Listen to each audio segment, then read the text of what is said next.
Hillary, you had alluded to some of the interviews that you do on a regular basis, and that we're talking about the different types of communication for specific engineers. But if we were getting into the buying cycle itself, are you gearing specific messages during the buying cycle? And if so, how do you go about creating that? And then, of course, what type of expectations, again, back to that ROI discussion, what type of expectations do you have?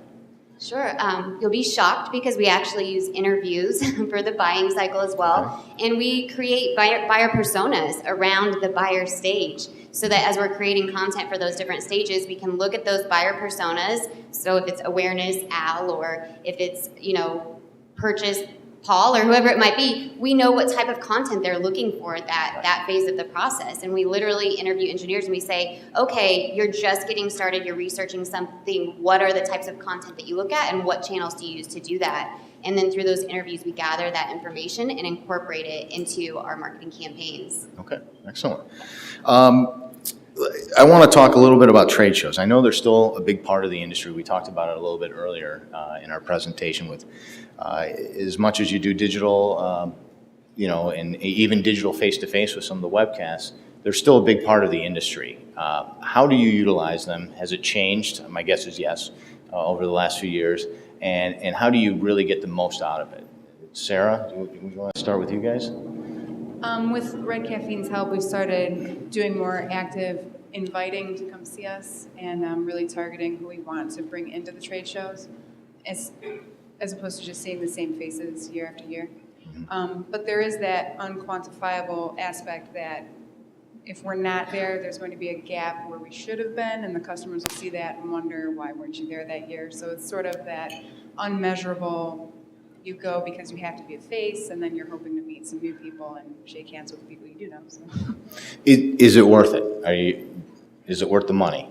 As a 1 year ROI, we usually at least aim to break even, and then in a 2 year, we hope to make 200%.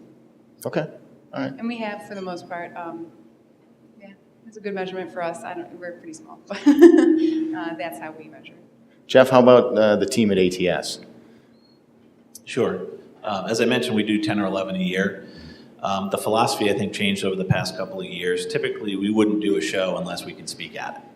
So unless we can have somebody on a panel, or if we have one of our leaders who could maybe give a keynote or have a larger presence there. But it also affords us the opportunity to work with the press for the event. So we have our PR agency that we use and have for many, many years. So we have a weekly call with them. So they've got our whole trade show slate. So we're doing pitching beforehand, setting up meetings after, doing follow-up with it. We also bake it into our marketing campaigns calendar. So if you look at our campaign calendar, sure, we have campaigns going out to specific geographies.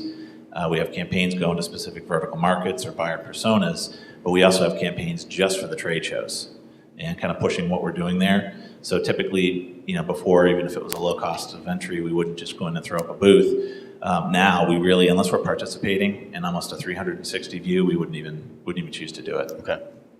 Is it working? Are you able to speak at all? Yeah. If it wasn't working, we wouldn't be doing it. As I said, we collect all the data from these. We break it down to a cost per lead. And I think somebody had a slide up here before, the need to press the flesh. Right. And I think people need that. And in most of our sales force, we've got about 35 sales reps around the U.S. They're remote. So they're always looking to get out to industry events and to be there. We might not even be sponsoring it, but we might have 3 or 4 people there kind of roaming the event and, networking and going to the receptions and just kind of, preaching what we can do for our customers. Okay. Luis? I think that it's also, in addition to being part of the event as an exhibitor to the event, sometimes, you can repurpose your content also to have a memorable presence in the event, even though you're not exhibiting. And people might just see you there, see you speaking there. You might have a couple of papers that you basically reuse from whatever you had on a printed magazine or a trade publication, or you might have some of your bloggers going to an industry event, and that makes it memorable. So, obviously, with the budgets being, heavily watched, you have to be picky about the events you want to participate on a global setting. So sometimes you just pick the right ones for the type of, big, how you want to represent your brand, but at the same time you maintain your presence in those smaller, trade events by just selecting what type of material you're going to be presenting, how you're going to be, making a stamp, even if you're not exhibiting.